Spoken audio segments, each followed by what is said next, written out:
Alors, Erev Tov, Parashat Korach. Dans la paracha de cette semaine, la paracha de Korach, tout le monde connaît l'histoire. Nous avions un homme qui s'appelait Korach, Ben Itzar, Ben Kehat, cousin de Moshe Rabbeinu. Il portait le Aaron, ça veut dire qu'il y avait certains travaux chez les Lévi'im, la tribu des Lévi'im, qui étaient parmi les travaux les plus importants. Et le travail qui avait le plus de responsabilité était de porter le Aaron. Aaron, c'était l'arche où il y avait dedans les chérubins, il y avait les deux tables de la loi, les premières et les deuxièmes. Et quand on voyageait dans le Midbar, dans le désert pendant 40 ans, qui était en charge de porter le Aaron, c'était Korach. Korach, il était un peu fâché à cause qu'il n'a pas été choisi pour pouvoir devenir le prince de la tribu des Lévi'im. Alors du fait qu'il n'a pas été choisi pour devenir le prince de la tribu des Lévi'im, alors il a discuté sur Moshe Rabbeinu pour comprendre l'ampleur de la discorde qu'il y a eu au moment de Korach. C'est rapporté qu'il y avait un rabbi qui s'appelait le Yismach Moshe. Le Yismach Moshe était le père du rabbi de Satmar. Et il a dit que lui, il se rappelle que dans un monde antérieur, il dit qu'il était une réincarnation d'un homme qui avait été à l'époque de Korach. Et il a dit qu'à l'époque de Korach, il faut savoir que le peuple juif s'est séparé en trois catégories. Un tiers des juifs est allé avec Korach, un tiers des juifs est allé avec Moshe, et un tiers était perdu. Ils ne comprenaient pas où ils étaient. Imaginez-vous, 200 000 personnes qui vont avec Korach. Nous, on prend que Korach, c'est un petit jeu d'enfant. Korach, ce n'était pas un jeu d'enfant. Si la Torah lui a donné un nom à une paracha, la Torah nous fait répéter l'histoire de Korach chaque année, c'est qu'il y a un enseignement.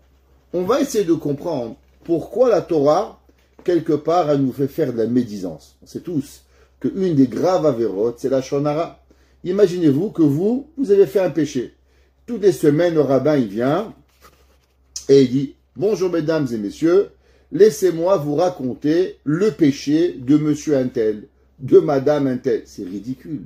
Pourquoi chaque année, on répète l'histoire de Korach? Le pauvre Korach, il a fait une erreur. Est-ce que c'est comme ça que des millions de juifs, à travers les millénaires, ils vont venir et on va devoir répéter, rappeler l'histoire de Korach? La shonara, et la shonara, et la shonara. Qu'est-ce qui est arrivé?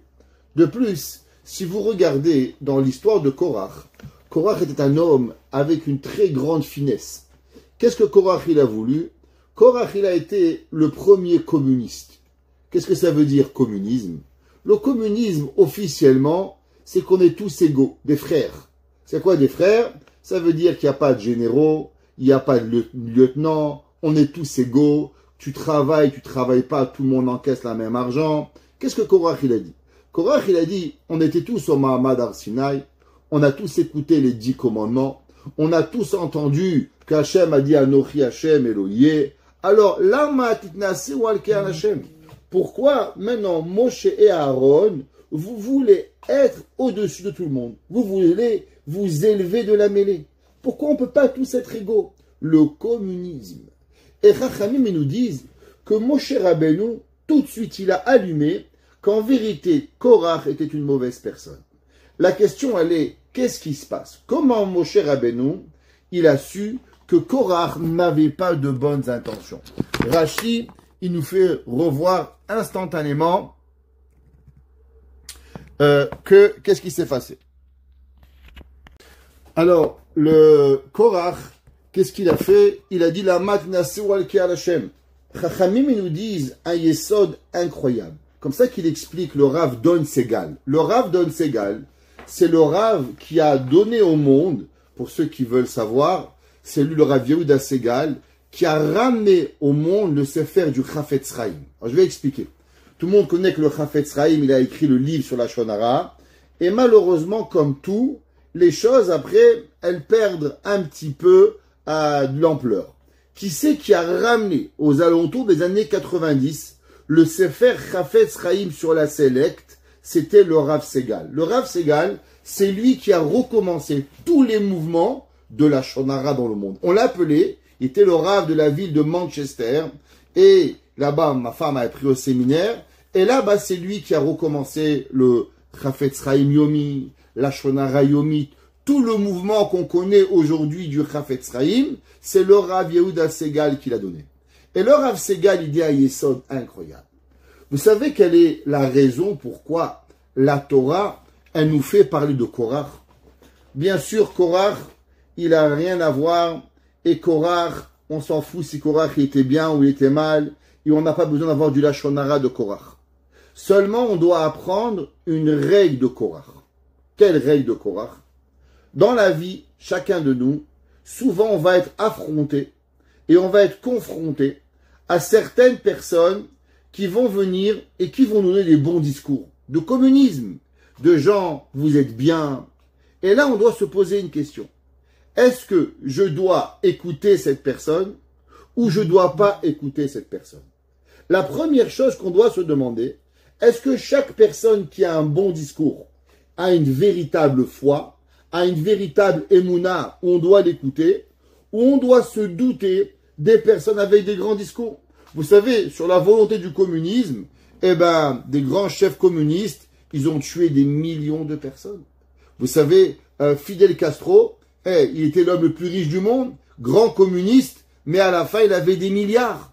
Les Chinois, les présidents chinois, ils disent le communisme, mais leur compte en banque, croyez-moi, ils n'ont pas 100 $ dedans. Ils ont des milliards de dollars. Alors, comment savoir si le discours, il est vrai ou le discours, il est faux? Il dit le Rav Segal, première chose qu'il faut faire attention. Avec qui tu t'associes? Qui est ton associé? Si ton discours, il est doux, ton discours, il est bien, ton discours, il est joli, on va t'écouter. Mais la première chose qu'on va faire attention, qui est ton associé? Est-ce que ton associé est une bonne personne ou ton associé est une mauvaise personne? C'est vrai qu'Orach il a dit, on est tous égaux, on est tous bien, venez on sert Hachem, tous en même temps. Discours magnifique. Et bien, ça vaut la peine qu'on écoute Korach. Problème de Korach, avec qui c'est associé, Datan va Aviram, deux grands voyous, deux personnes qui ont fait partie de la Machloket depuis la sortie d'Égypte, depuis qu'on était à l'époque encore en Égypte. Qui c'est qui va parler contre Moshe Rabbeinu? Qui c'est qui va vouloir faire du mal au peuple juif depuis son naissance? Datan va Aviram. Dis le Rav Segal, tu sais si tu veux savoir est-ce qu'un homme il est de Shalom ou un homme il a un faux, un homme il a un discours qui n'est pas émet, regarde l'associé qu'il a pris. Si Korach, il était parti chercher Aaron à Cohen, il était parti chercher Yehoshua, il serait parti chercher des gens bien, alors on aurait dit Korach, tu sais quoi? Kol hakavod Korach. Tu es une bonne personne, tu as un bon discours. Chas v'shalom, on n'aurait jamais tué Korach. Mais du fait que Korach il est parti et que Korach il s'est associé avec Datan ve'Aviram, il dit le Rav Segal, et je vous lis, Atshuva lekachi Korach shitef imo b'machloket et Datan ve'Aviram. Du fait que tu t'associes, en français on dit, dis-nous qui tu fréquentes, je dirai qui tu es. Ça veut dire que dans la vie, c'est pas seulement les mots qu'il faut écouter. Il faut aller chercher l'essence même de ce que tu veux. Pas seulement ta volonté. Il y a des gens qui ont des bonnes volontés a priori. Mais si on veut aller chercher la neshama de la personne, à savoir est-ce qu'elle est vraie, l'associé de la personne, il nous fait montrer de plus grand. C'est pour ça que la Gemara, la Mishnah dans Pirkei Avot, elle dit, si on veut savoir une personne qui a une machloket, les Shem Shamaïm, qu'est-ce qu'il faut regarder? La Gemara a dit, c'est comme Shamaï et Hillel. Shamaï et Hillel se bagarraient, et on va dire se chamailler, pour employer le bon mot, et avec de la discorde dans la halakha, permis ou interdit, moutar ou assour, ce qu'on fait ou ce qu'on fait pas. Mais Shamaï et Hillel se mariaient entre eux. Les enfants de Shamaï mariaient les enfants de Hillel, et les enfants de Hillel mariaient Shamaï. Pourquoi? Parce qu'ensemble, ils avaient un véritable débat, et ils avaient une véritable coordination de halakha. La Gemara dit, tu veux savoir c'est quoi une machloket chez l'Oleshem Shamaïm? Korach va adato. Korach et son assemblée. La question elle est demandée d'après tout le monde. Pourquoi c'est marqué Korach ve'adato? Pourquoi c'est pas marqué Korach et Moshe? La réponse elle est simple. Parce que même à l'intérieur du groupe de Korach, il y avait aussi une discorde. Korach il voulait quelque chose, Datan ve'Aviram voulait quelque chose. Alors ça valait pas la peine de voir Korach et Moshe. Bien sûr dans une discorde, il y a toujours deux plans, il y a toujours deux côtés. Moshe d'un côté, Korach de l'autre. Mais ça fait pas une fausse machloket. Ce qui fait une fausse machloket, c'est quoi? C'est quand à l'intérieur du groupe, il y a elle-même de la discorde. Du fait que Korach, il a pris Datan ve'Aviram, il s'est associé avec deux voyous, alors ça veut dire que là, le discours de Korach était faux. Chachamim nous disent, ça c'est la raison pourquoi on parle de Korach. Parce que de chez Korach, on apprend une leçon de notre vie. Quand nous aussi on va être affrontés, un homme qui vient nous raconter, je vous aime, je veux du shalom, je veux... Ok, c'est bien. Qui est ton associé? Avec qui tu parles? Qu'est-ce que tu fais? C'est quoi ton signe d'affection? Qu'est-ce que tu as envie? Est-ce que tu penses à l'autre ou tu es seulement pense à toi-même? Du fait comment tu vas te comporter, alors ton discours il va être acceptable ou ton discours il ne va pas être acceptable, il va devenir Korach ve'adato. J'aimerais parler avec vous et rajouter un de nos grands maîtres, le Pri Megadim. Le Pri Megadim, dans son Sefer Tevat Gomé, il nous dit que qu'est-ce que c'est apprendre cette Korach, comme c'est marqué, Vaikar Korach. Korach, il a pris, Ramim, il nous dit que dans le Midrash, il est expliqué, et énormément, on doit parler, nous dit le Pri Megadim, à chaque année qui vient Parashat Korach, alors on a l'obligation de venir apprendre une leçon pour nous. Si la Torah, elle a choisi de nous donner et de nous faire répéter la discorde de Korach, c'est qu'on a une leçon, nous-mêmes, à apprendre de Korach. Alors il y avait un grand rab, il s'appelait le Igra Dekala. Le Igra Dekala, c'était le neveu du rabbi Limela de Lizinch, qui a été le Bnei Issachar. Il avait un maître qui s'appelait Rabbi Menachem Mendel de Reminov, qui était un grand sadique, qui était contemporain, ceux qui ont l'habitude, tous les mardis, d'allumer une bougie au nom de Rabbi Menachem Mendel de Reminov. C'est connu que tout celui qui veut avoir une Yeshua, tout celui qui a envie d'avoir qu'Hachem l'aide dans quoi que ce soit, il allume 40 jours une bougie pour Rabbi Menachem Mendel de Reminov et il trouve de grands Yeshuot, Hachem il va l'aider. Alors le Igra Dekala, il explique et il dit qu'est-ce qu'on apprend du principe de Korach. Et d'abord, premier principe, c'est marqué que Ubne Korach lo metu. Qu'est-ce que ça veut dire Ubne Korach lo metu? Il dit Shamati me'et kvod ha'admur. Remez apasuk. Ça veut dire, il dit ki Korach ba'alach lo machloket met. Il dit, il faut savoir que malheureusement, Korach, l'homme de la discorde, il est mort. Lui, il est mort. Maintenant, il faut savoir que les gens vont continuer les machloktot de Korach.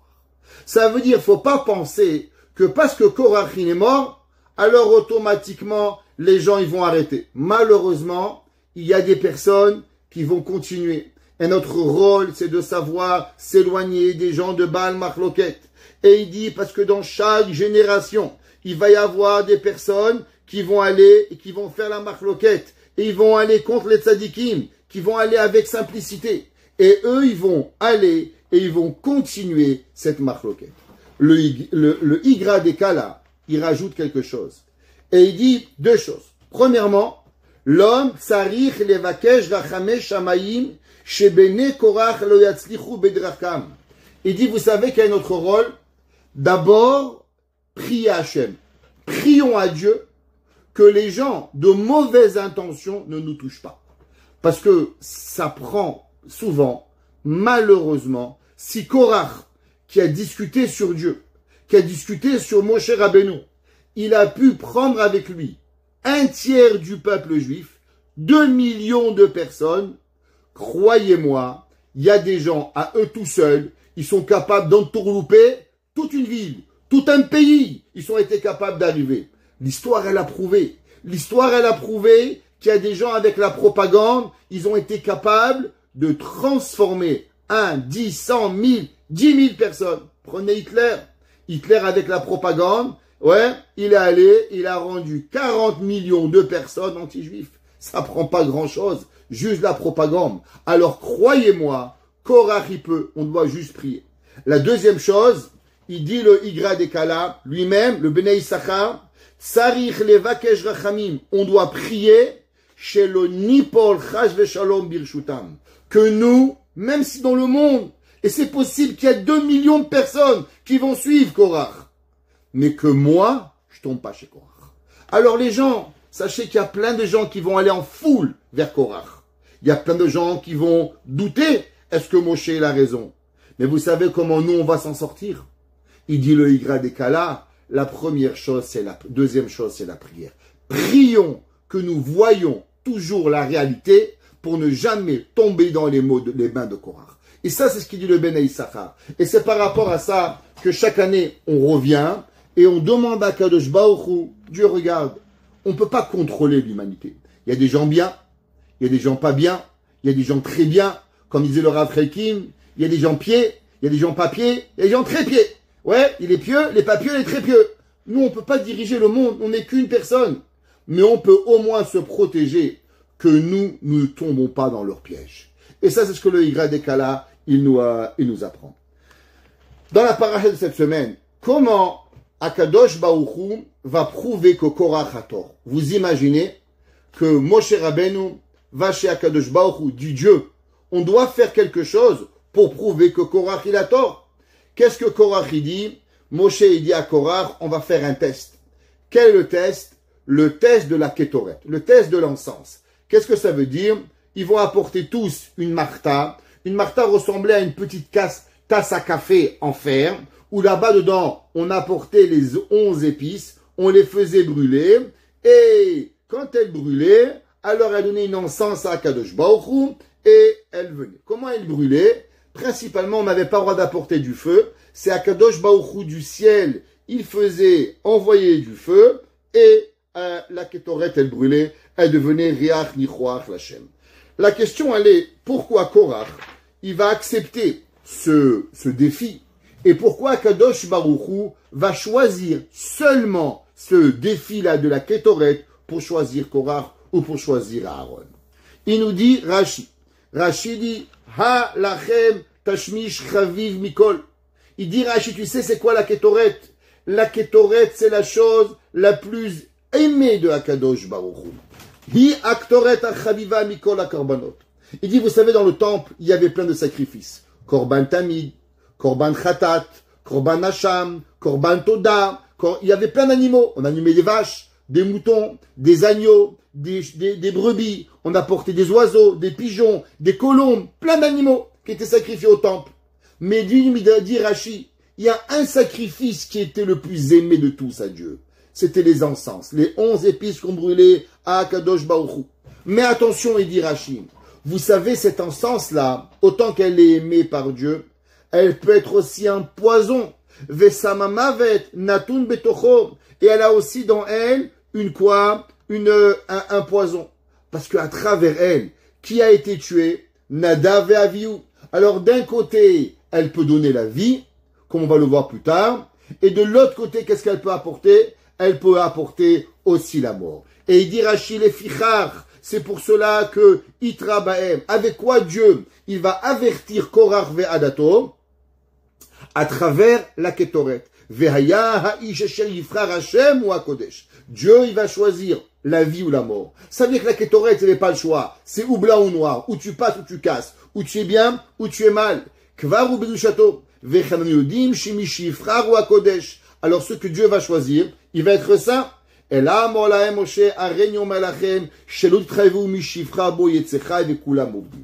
dit Rashi que Moshe Rabbeinu a dit attention, ne croyez pas que vous n'allez pas être au courant. Vous ne pouvez pas dire bah ça va, on s'est trompé.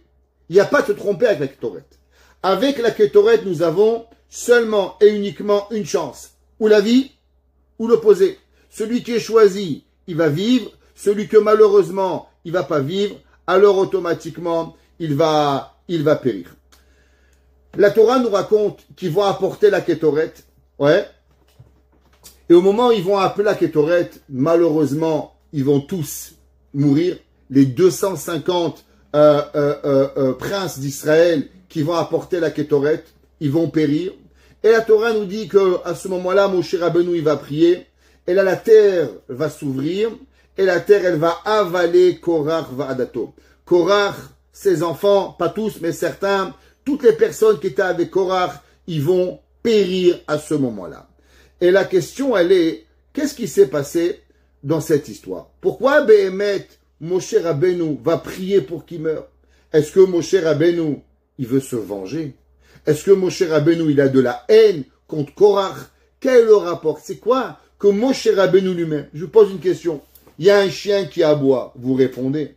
Qu'est-ce qui se passe que Moshe Rabbeinu a pris tellement personnellement la discussion de Korach? Pourquoi Behemet, Moshe Rabbeinu va se mêler? Il va prier qu'il y a une ouverture spéciale, une mort particulière qui vient à Korach et qui va avaler Korach. Maintenant, il faut savoir que grâce à cela, on va trouver que Moshe va trouver que Aaron va être choisi à travers la Kétoret qu'elle va être apportée. Pour comprendre un peu tout ça, on va accélérer un petit peu et on va passer du pshat, parce que vous comprenez qu'en vérité, à travers l'explication normale, on ne peut pas arriver. Donc on va donner certains secrets kabbalistiques pour pouvoir arriver à comprendre l'histoire de Korach, qui est véritablement beaucoup plus profonde que ce que chaque personne est capable de pouvoir comprendre. Alors on va commencer avec un enseignement de Rabbi Sachar Dov de Belz, qui est rapporté dans le Sefer Imre Kodesh, rapporté par son fils Rab Aaron de Belz. Qui était le Rab Aaron de Belz? Tout le monde a déjà entendu parler de cette fameuse histoire qu'il y avait un enfant qui était né en Israël et qui n'avait pas le petit coup que nous avons sur la lèvre. Et que l'enfant, depuis un très jeune âge, il connaissait le Talmud, il connaissait la Halakha, il connaissait plein de choses, il parlait plusieurs langues, et on s'est rendu compte qu'il n'avait pas le petit trait. Alors on l'avait amené chez Rabbi Yehuda Petaya. On l'a amené chez le grand maître Sfarad, Rabbi Yehuda Petaya, et Rabbi Yehuda Petaya avait demandé qu'on l'amène chez le Rabbi de Belz, Rav Aaron de Belz. Et quand le Rabbi Aaron de Belz, il lui a parlé, et il lui faisait demander qu'est-ce qu'il connaît, au bout d'un moment, le Rav lui a mis une gifle, et l'enfant a eu le trait, et il a tout oublié. Alors on a demandé à Rabbi Yehuda Petaya, pourquoi tu l'as amené chez le Rabbi Aaron de Belz? Il a dit dans ces mots, pour remplacer un ange, il faut un autre ange. Et l'ange de notre génération, c'est Rabbi Aaron de Belz. Dans ce monde ici, si vous voulez voir un ange, allez voir Rabbi Aaron de Belz. C'est lui l'ange de ce monde. Comme ça qu'a dit Rabbi Yehuda Petaya, qui était le Rosh Yeshiva du Rosh Yeshiva de Rav Ovadia Yosef. Et il a dit, si vous voulez voir un ange sur terre, allez voir Rabbi Aaron de Belz. Rabbi Aaron de Belz, il a survécu la Deuxième Guerre mondiale. Tous ces chassidim ont péri. Des centaines de milliers de chassidim. Et il va recréer la chassidoute de Belz avec une poignée de chassidim. Et aujourd'hui en Israël, dans le monde entier, des milliers de chassidim. Et il explique Rabbi Aaron de Belz. Vous savez que dans le temple, il y avait deux misbéach. Il y avait deux autels. Il y avait un autel où on apportait les sacrifices, les vaches, les moutons, le pain, et ainsi de suite.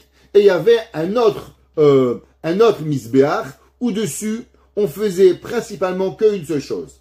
On apportait la kétoret, on apportait les encens, et le jour de Yom Kippour, on faisait dessus une aspersion de sang. Dessus, on mettait quelques gouttes de sang le jour de Yom Kippour. Nous dit Rabbi Aaron de Belz, pourquoi avons-nous besoin de ces deux autels? Le premier autel, on avait besoin l'autel, ce qu'on appelle le Mizbeach HaChitzon, et on avait le Mizbeach HaPenimi. Quelle est la raison des deux? Dans la construction des deux autels, il y avait aussi deux principes. Le premier Mizbeach HaChitzon, l'autel qui était à l'extérieur, il avait la taille d'un homme. Il devait mesurer 3 amot. À peu près, la Gemara dit 18 fachim, qui représente la taille d'un homme. Ça s'appelait Mizbeach HaNechoshet. À l'intérieur, il y avait le Mizbeach HaZahav, le Mizbeach en or. Et le Mizbeach HaZahav, qu'est-ce qu'il mesurait? Une ama sur une ama. Une coudée sur une coudée. Pourquoi un mesurait la taille d'un homme, 1,80 m, et l'autre, il mesurait une coudée sur une coudée. Quelle est la raison? Pourquoi cela? Et tous les jours, matin et soir, on devait apporter 2 travaux bien spécifiques. Sur le Mizbeach Nechoshet, on apportait un sacrifice. Et sur le Mizbeach Azahav, on apportait la Ketoret. Et cette Ketoret représentait le Riach Nichoach Hashem. Nous dit Rabbi Aaron de Betz. En vérité, il faut savoir qu'il y a dans la vie 2 principes. Il y a ce qu'on appelle le corps et il y a ce qu'on appelle l'âme. Le corps et l'âme sont 2 travaux complètement différents. L'homme, il ne peut pas travailler qu'avec le corps et l'homme ne peut pas travailler qu'avec son âme. Tout le travail de l'humain est principalement d'avoir un équilibre entre le corps et l'âme. Celui qui veut travailler que le corps, alors il mange, il boit, il dort, et bien à la fin de sa vie, qu'est-ce qu'il fait? Un gros corps, plein, et là comme il dit la Mishnah dans Masechet Pirkei Avot, marbe bassar, marbe rima. Tu manges beaucoup, beaucoup de verre. C'est tout ce que tu vas arriver à faire après 120 ans. Qu'est-ce que ça représente? L'homme qui travaille que la neshama, pas les mitzvot, il peut pas y arriver. Imaginez-vous un gars, il dit, moi, je vais tuer toute la journée. Mais il fait pas Shabbat, il fait pas Kashrut, il mange pas, il boit pas, il peut pas vivre.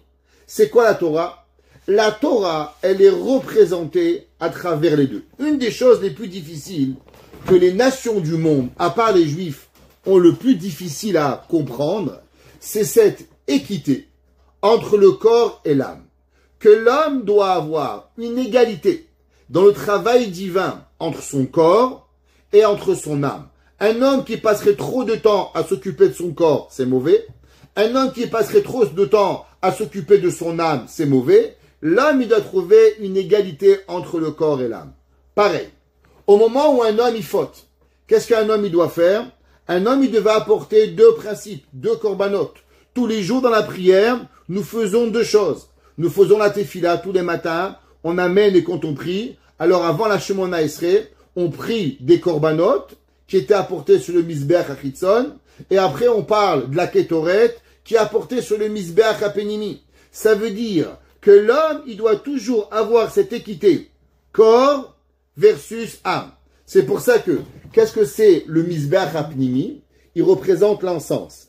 C'est quoi l'encens? Vous savez, on avait déjà parlé que la Gemara a dit, que veut dire Kol Haneshama Tehalelia? Avec toute ton âme, on va louer à Kadosh Baruch Hu. La Gemara dit, d'où est-ce qu'on apprend qu'au moment où on fait une encens, on respire quelque chose de bon, on doit faire une bracha, More Mine Besamim, Bore Atse Besamim, Anoten Rechtov la Perot. D'où ils viennent toutes ces brachot? La Gemara dit, parce que le corps, en vérité, il n'a pas de profit. Quelle est la seule chose que l'âme de la personne, ici-bas, elle peut avoir? C'est l'encens. L'encens, il représente la matérialisation du profit de l'âme. Alors en vérité, l'homme, il doit aller avec les 2. Et dans le Beth Amikdash, dans le Mishkan, il y avait ces deux principes qui étaient le Mizbeach Apenimi et le Mizbeach Achitzon.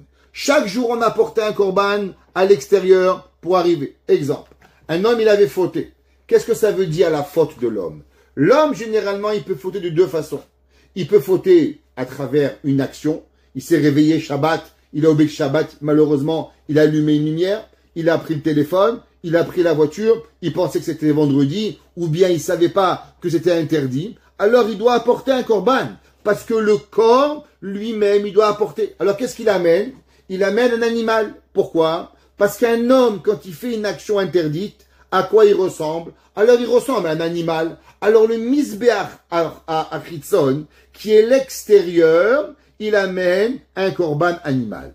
Maintenant, dans le Mizbeach Apenimi, il amène une Ketoret. Si vous regardez dans votre corps, vous avez 2 choses. Vous avez vos pensées. Elles sont où vos pensées? Vos pensées sont pas à l'extérieur. Heureusement, vous imaginez, chaque fois qu'on penserait mal, ça serait écrit, je veux tuer, je veux voler, je veux mentir, Barminan. La chouma qu'on va avoir, Baruch Hashem, Akadosh Baruch Hu nous a fait un cadeau, que nos actions, elles sont visibles, mais nos pensées, elles ne le sont pas. Pareil dans le Beth Amikdash, qui représente en vérité un peu la vie de l'homme, et bien dans la vie de l'homme, il y a les 2. Il y a l'extérieur et il y a l'intérieur. Le corps représente le Mizbeach Achitzon. C'est pour ça qu'il avait la même taille qu'un homme. Pour nous rappeler que le Chomer à Adam, la matérialisation de l'homme, un homme qui fait une Avera, alors il est comme un animal. C'est pour ça qu'il va être, malheureusement, il va apporter un Mizbeach, il va amener un Korban. À l'intérieur, qu'est-ce qu'il a? À l'intérieur, il a le Mizbeach HaPenimi. Tout ce qui va ressembler à travers la pensée de l'homme. Pareil, dans votre prière. Qu'est-ce que vous avez dans votre prière? Dans votre prière, vous avez aussi les deux. Vous avez la parole et vous avez aussi la parole et vous avez les mots. Prenons. Le Noam Megadim, il explique un Mahamar Chazal incroyable. Vous savez, quand on prie dans une synagogue, alors il n'y a pas seulement à prier. Vous savez qu'il faut faire très attention quand, par exemple, halakha, vous arrivez dans une synagogue, vous arrivez quelque part et vous priez. Et maintenant, vous avez fini de prier, vous laissez votre ami tout seul. Alors aujourd'hui, c'est un peu moins grave, mais à l'époque, les synagogues n'étaient pas comme maintenant aussi belles. Beaucoup de synagogues étaient à l'extérieur des villes. Pourquoi? Parce que les gens travaillaient dans les champs. Alors généralement, on se levait le matin, on allait à la synagogue qui était à l'extérieur de la ville et on allait travailler. Au retour du travail, pareil, qu'est-ce qu'on faisait? On revenait à la synagogue, on priait et après on rentrait à la maison. Il y avait souvent, malheureusement, qu'il y avait des gens qui se retrouvaient tout seuls dans les synagogues. Et les synagogues, il y avait, on ne veut pas dire, mais à l'époque, il y avait beaucoup des genoun. Pour ceux qui savent ce que c'est les genoun, c'est les démons. Et alors, les personnes avaient très peur de ça. Aujourd'hui, Baruch Hashem, les villes sont plus à l'extérieur, elles sont illuminées, il n'y a plus tout ça, alors on a moins peur. Mais à l'époque, ça faisait partie du quotidien des gens. La Gemara, dans Masechet Berachot, Dafhe, elle dit comme ça, Shnaim shenichnesu leitpalel, deux qui sont rentrés pour prier. Et un d'entre eux, il est allé plus vite que l'autre, il a prié. Dit la Mishnah, Halacha, attends ton ami. Attends qu'il finisse de prier. Va pas dehors à ta maison. Pourquoi? Parce que si toi tu vas partir, tu vas laisser ton ami tout seul, lui il va avoir de la peine, il va avoir peur, il va bâcler sa prière et il va aller. Alors si la Gemara dit, si ton ami, il bâcle la prière à cause de toi, alors malheureusement, tu sais qu'est-ce qu'on va arriver? On va aussi bâcler ta prière. Ça veut dire du fait que lui, il sait peut-être moins prier vite que toi, il va mal prier à cause de la peur, eh bien ta prière, elle va être rejetée chez Akadosh Baruch Hu.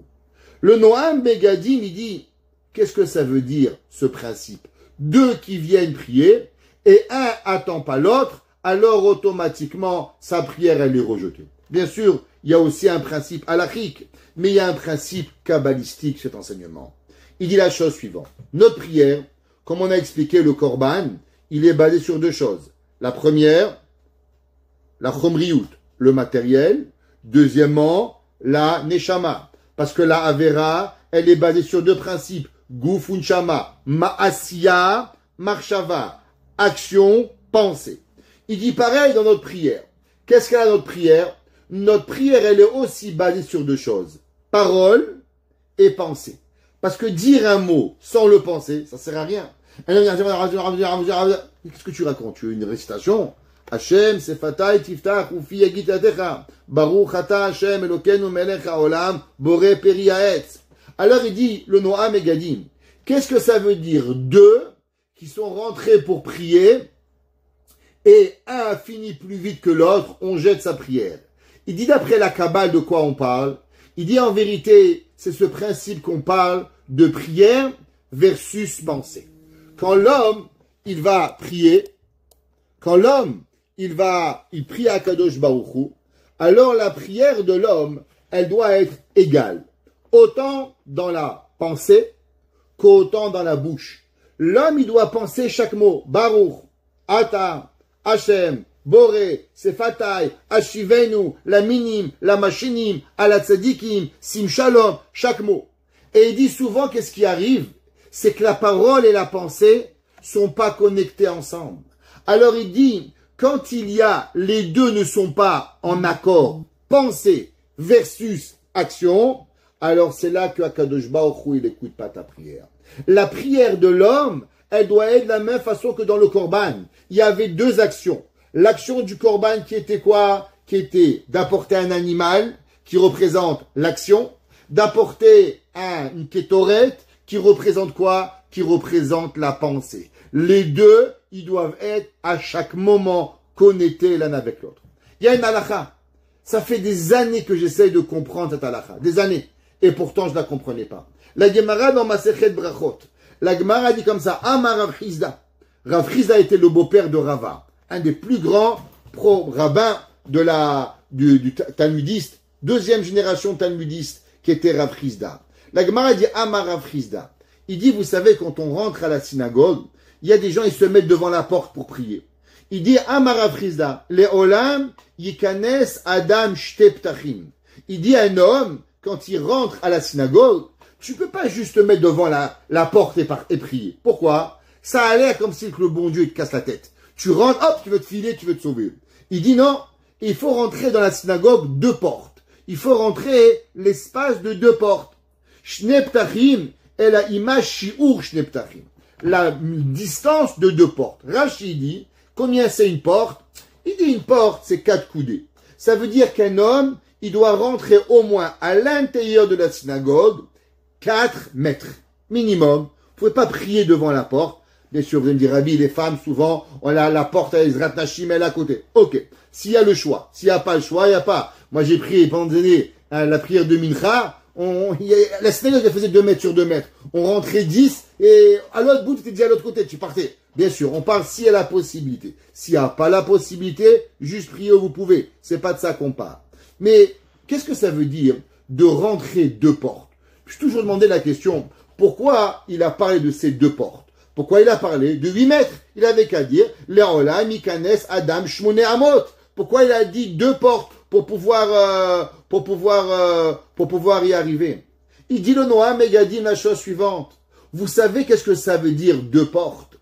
2 portes, ça veut dire que la prière, elle doit venir sur ces 2 principes. C'est quoi les 2 principes? Ça veut dire le corps et l'âme. Quand l'homme y prie, il doit avoir devant lui 12 ouvertures.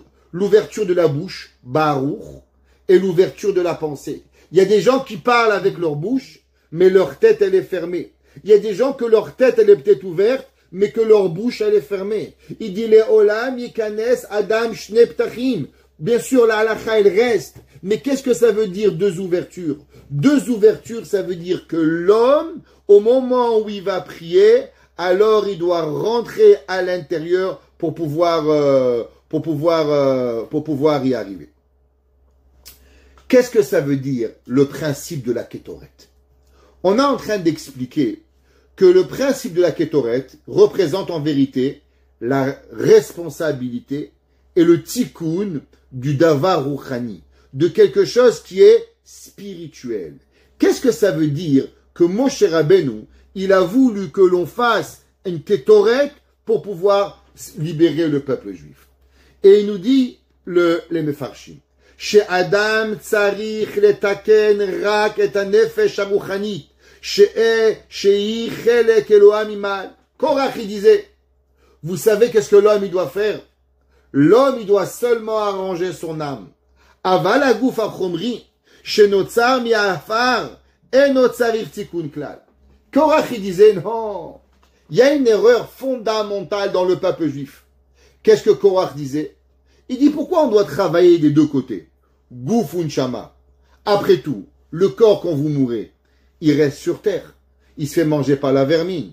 Donc du fait que le corps, il lui arrive rien, pourquoi l'homme doit travailler son corps? L'homme, il doit travailler que son âme. L'essentiel, c'est que l'âme, elle doit être bien. L'âme de la personne, le corps, n'a rien à voir. Korach, il était de l'opinion qu'en vérité, Korach, il voulait seulement avoir une seule chose. Il voulait avoir une chose, un principe, qui était de travailler l'âme. Et il dit de Mefarshim, ça veut dire que Korach, Velohimin, il avait la Emouna seulement dans la Kétoret.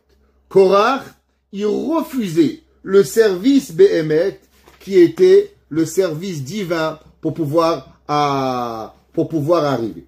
Alors vous savez, il y a un passouk de cette semaine très très difficile à comprendre.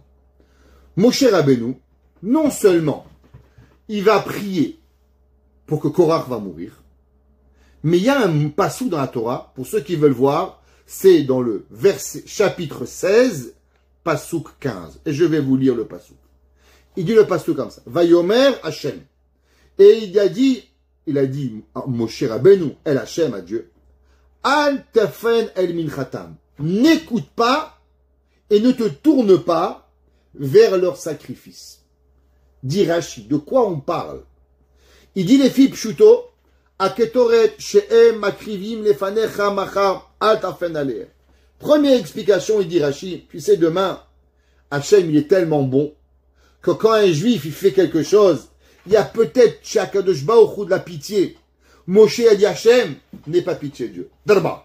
Dans leur une claque, ne refuse tout ce qu'ils vont avoir. Mais le Midrash il dit pas ça. Le Midrash il dit Yodéan. Écoutez, vous savez que chaque jour, dans les sacrifices qu'on apportait tous les jours, ce qu'on appelle un korban tamid, alors d'où on a apporté ce korban? Avec l'argent du peuple juif. Chaque juif, il avait donné un demi-shekel, et donc dans le korban, il y avait une petite partie qui était brûlée pour Reuven, Shimon, Levi, Yehuda, Issachar, Zevulun, Dan. Chaque seconde, il y avait un petit peu du korban qui était la représentation de quoi? De chaque juif. Il dit le Midrash que Moshe Rabbeinu, il a dit à Hachem, Hachem, je veux que tu fasses un miracle demain. Quel est le miracle? Je veux que les parties du korban qui représentaient par Korach, Datan Vaviram, les 250 Nessiim, je veux que des petits morceaux de korban qui représentent ces gens-là, ils brûlent pas. Ça veut dire que malgré qu'on va les mettre sur le misbéach, on va les mettre à brûler, et que le feu doit tout brûler, eh bien par miracle, il y a des petits morceaux de korban qui n'ont pas brûlé. Pour faire montrer que tu as refusé, quoi? Tu as refusé le sacrifice de Korach ve'adato. Et la question, elle est, pourquoi Moshe Rabbeinu, il a voulu prouver au monde que même le korban de Korach, qui faisait partie du korban général, du sacrifice communautaire, eh bien la partie de Korach ne soit pas acceptée. Alors Chachamim nous expliquent et nous disent, on vient d'expliquer que Korach, il y avait deux choses. Il y avait ce qu'on appelle le chomri, le matériel, il y a ce qu'on appelle le rouchani, le spirituel. Korach, il a dit, l'homme, il doit travailler que sur le spirituel. Il ne doit pas travailler sur le chomri, sur le matériel. Moshe dit à Kadosh Baruch Hu, tu sais quoi, Dieu? Alors fais quelque chose. Fais-lui montrer que l'un et l'autre ne peuvent pas fonctionner. Comment les deux ne peuvent pas fonctionner? Parce que si on travaille que le spirituel, sans travailler le matériel, alors ni le spirituel il va avancer, et ni le matériel va avancer. Les deux sont en équité. Les deux sont obligés de vivre ensemble. Et c'est pour ça que Akadosh Baruch Hu, il a pas accepté le korban de Korach, que ce soit dans le Mizbeach Achitzon, ou que ce soit dans le Mizbeach Apenimi. C'est marqué dans les Sfarim. Yesh le'avin. Il y a à comprendre. De'af im omnam uchach Moshe Rabbeinu le'echoz b'mishpat. Même si Moshe Rabbeinu, il devait attraper avec la justice pour prouver que Behemet, Korach, il était pas d'accord. Et que Korach, il avait pas raison. Velachen ayut tzrichim lemofet. On a eu besoin d'un grand miracle pour pouvoir. Mais pourquoi Korach, Moshe Rabbeinu a demandé que Korach, il descende avec son corps dans la terre. Et vous savez que la Gemara dans Masechet Baba Batra, elle nous raconte une histoire qu'il y avait un jour un musulman qui était dans un bédouin. Il a rencontré un rabbin. Et il lui a dit, viens avec moi. Il dit quoi? Viens, je vais te faire montrer quelque chose d'incroyable. Et qu'est-ce qu'il lui a fait montrer? Il lui a fait montrer un trou dans la terre, que là-bas, c'est l'endroit de Korach. Et Korach, il dit comme ça, Moshe emet, vetorato emet. Moshe, il a raison. La Torah de Moshe, elle a raison. Ve'anu badaim. Et nous sommes des menteurs. Nous avons tort. La question, elle est, pourquoi Moshe Rabbeinu, il a eu besoin que Korach, il rentre dans la terre. On a pu envoyer un feu, on le brûle, on le crame et ça s'arrête là. Je sais pas, il aurait pu mourir d'une crise cardiaque. C'est quoi le besoin que Korach, il descend dans la terre? Alors écoutez la réponse incroyable de Rabbi Aaron de Belz. Ça vaut son pesant d'or. Et il dit comme ça. Ve'amar Adoni Avi. Rabbi Aaron de Belz, il ramène au nom de son père. Et il dit, Re'aya Mehamna, le berger avec qui on a confiance, Moshe Rabbeinu. Pourquoi il a demandé que Korach descende dans la terre? Bikesh zot davka mishum shayachas kol nefesh beIsraël. Moshe Rabbeinu, il avait pitié de chaque âme juive. Velachen biroto shemuchach le'anosh et Korach. Il a dit en vérité, on sait qu'on doit punir Korach. Mais comment on va punir Korach? Bikesh alehem rahamim. Il a demandé sur eux avec miséricorde. Sheyuod bechayim agou ve'anefesh beyachad. Il a dit à l'inverse d'une mort normale. La mort normale, c'est la séparation de l'âme et du corps. Alors, souvent, quand on sépare l'homme, le corps et l'âme, alors l'âme, elle va chez Dieu, le corps, il reste sur terre. Ki adam konishmatobo, afilu bidiotar tatona, yachol adayim lashuv bitshuva. Il a dit Korach, il a fait une erreur fondamentale. Quelle est l'erreur fondamentale de Korach? L'erreur fondamentale de Korach, c'est que Korach, il n'a pas accepté qu'il y avait en vérité un travail divin avec l'âme et avec le corps. Alors si on aurait enlevé l'âme de Korach, on aurait juste tué Korach, Korach n'aurait pu jamais faire Teshuvah. Alors on a laissé Korach avec son corps dans la terre pour que Korach y comprend qu'en vérité il est indissociable Gouf ou Nshama, et du fait qu'on peut pas dissocier le corps et l'âme, c'est pour ça que Korach y répond tous les mois quoi? Moshe Emet ve Torato Emet. Moshe Rabbeinu il a raison et la Torah elle a raison. Qu'est-ce que ça veut dire que Moshe Rabbeinu il a raison et la Torah elle a raison? Alors vous savez, je vais le répéter souvent parce que pour moi c'est un principe et je suis choqué qu'il y a plein de gens qui ne le connaissent pas. Dans mon cours on connaît ça, mais Baruch Hashem il y a des millions qui ne savent pas. Une des premières questions que je demande souvent quand je voyage dans le monde en conférence, d'où vous savez qu'il y a 613 mitzvot? D'où vous savez? Plein d'excuses, personne ne sait. Il n'y a qu'une seule réponse. Une, pas 10. Torah, Tziva, Lanu, Moshe. Torah, valeur numérique 611. Moshe Rabbeinu a donné 611 mitzvot. Et Hachem a donné Anochi, Elohim, ça fait 613 mitzvot. Il n'y a pas d'autre preuve, ne cherchez pas. La Gemara dans Masechet Makot Kav Gimel, c'est la seule et unique preuve. Sachez, dans mon cours, vous avez appris des milliers de juifs, tout le monde sait qu'il y a 613 mitzvot, mais ça passe, c'est quoi la preuve malheureusement? Alors, allons comprendre un petit peu plus ce principe. Le Midrash, le Talmud Yerushalmi, pardon, dans Masechet Sanhedrin, page 50. Il dit quelque chose d'incroyable. Korach, il voulait devenir Kohen Gadol. Mais à la fin, il va déraper, Korach. Qu'est-ce que Korach, il va dire? À la fin, malheureusement, Korach, il dit, vous savez quoi? La Torah, elle vient pas du ciel. La Torah, elle n'est pas de Dieu. Moshe Rabbeinu, il est un menteur. Aaron, il n'existe pas. Et il dérive complètement. Pourquoi? Korach, il vient, et Korach, il va seulement se poser une seule question. Korach, il va demander véritablement à Moshe deux questions. Un talit qui est entièrement en laine, est-ce que on doit mettre des tzitzit, un traitement en bleu d'azur doit avoir des fils bleu d'azur, et une chambre que tu mets plein de Sifrei Torah, est-ce qu'il doit avoir une mezouza? Moi, ça n'a rien à voir. Une mezouza, c'est une mezouza. Un talit, c'est un talit. Mélange pas le chou et les fleurs. Korach, il vient, il dit, ah, si c'est comme ça, Moshe Rabbeinu, il vaut rien, et rien vaut rien. Et la question, elle est, comment Korach, il peut arriver à péter les plombs et à dire que Moshe Rabbeinu, il n'est pas vrai, que Dieu, il n'est pas vrai? Qu'est-ce qui se passe?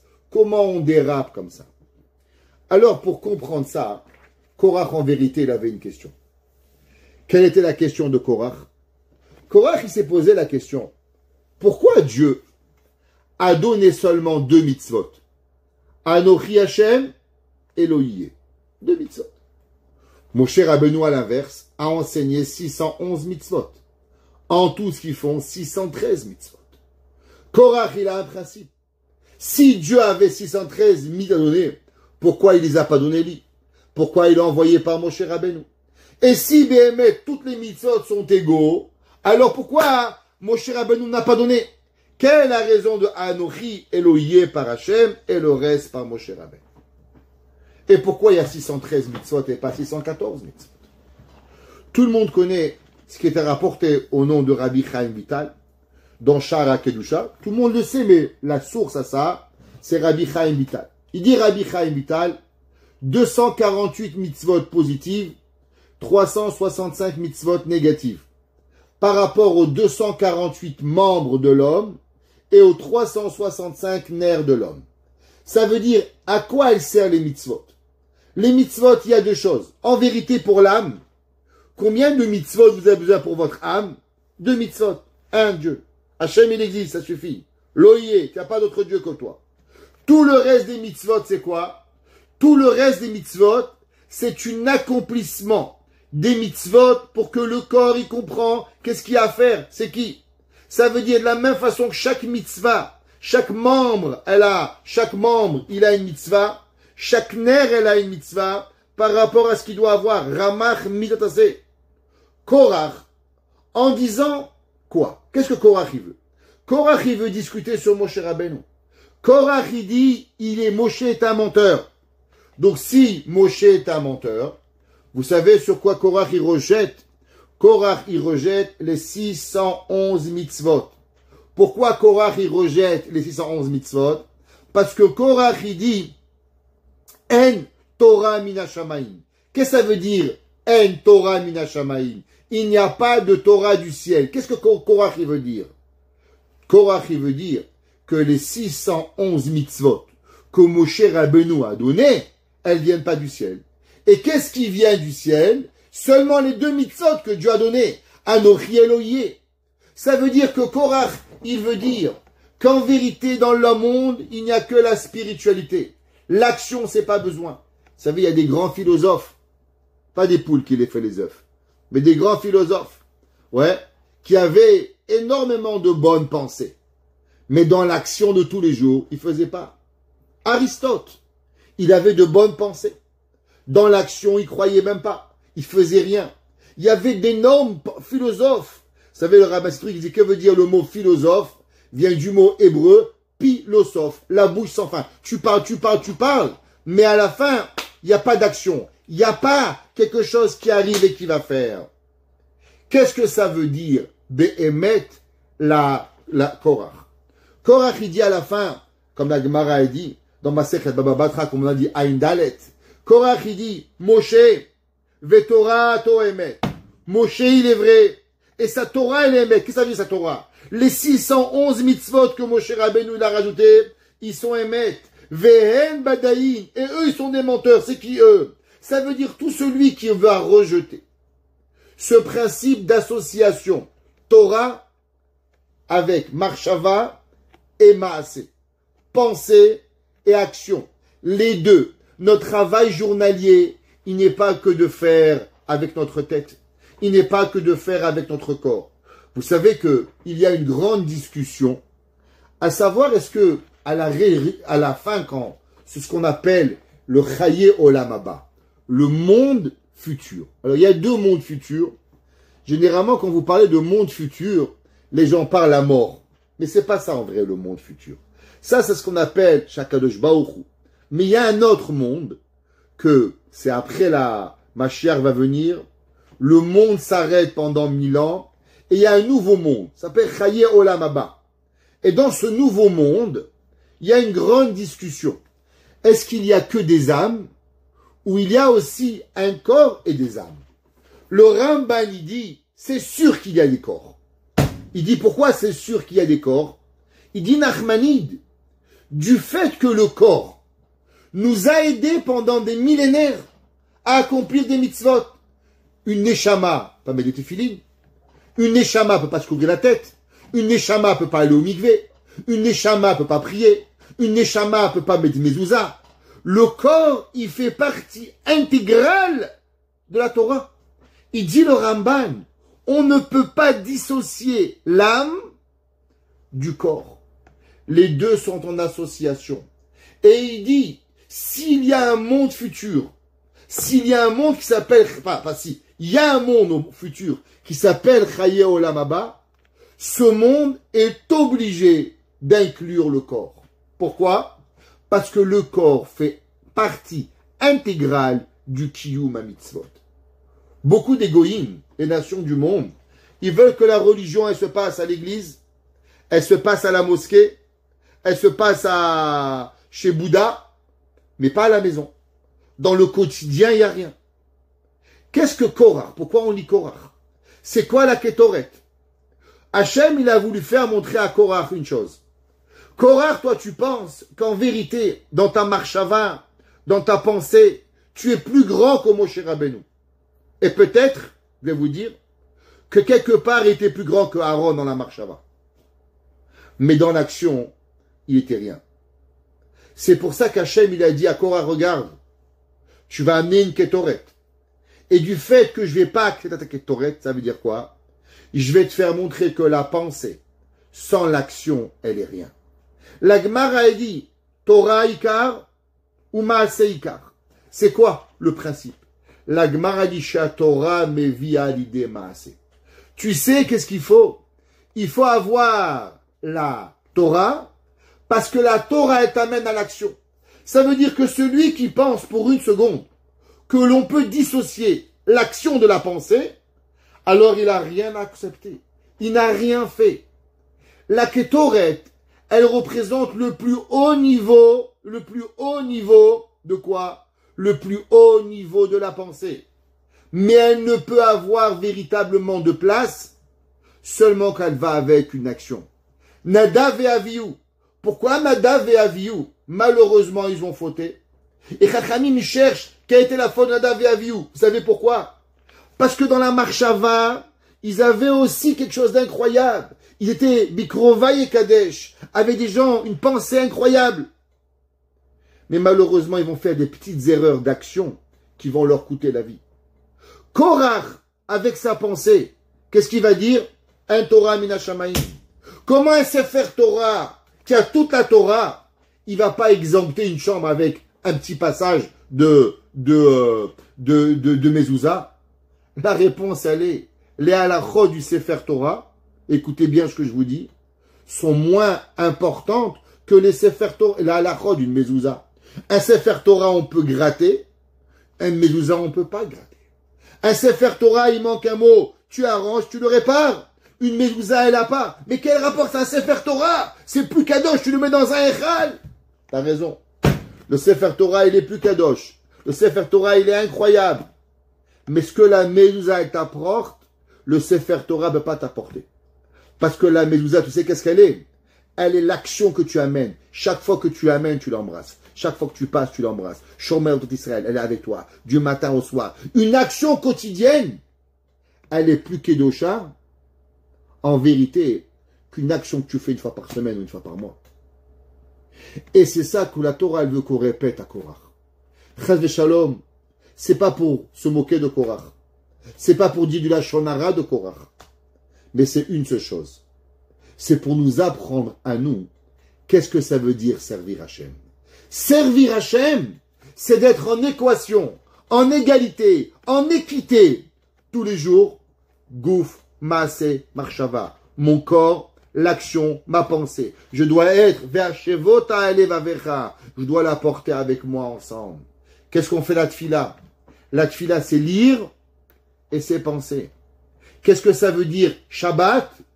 Allumer des bougies et penser.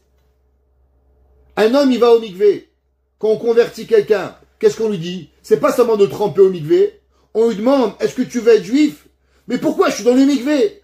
Parce que l'action, elle sert à rien. Tu dis, ok, alors je vais penser juste à être juif. Ça sert à rien non plus.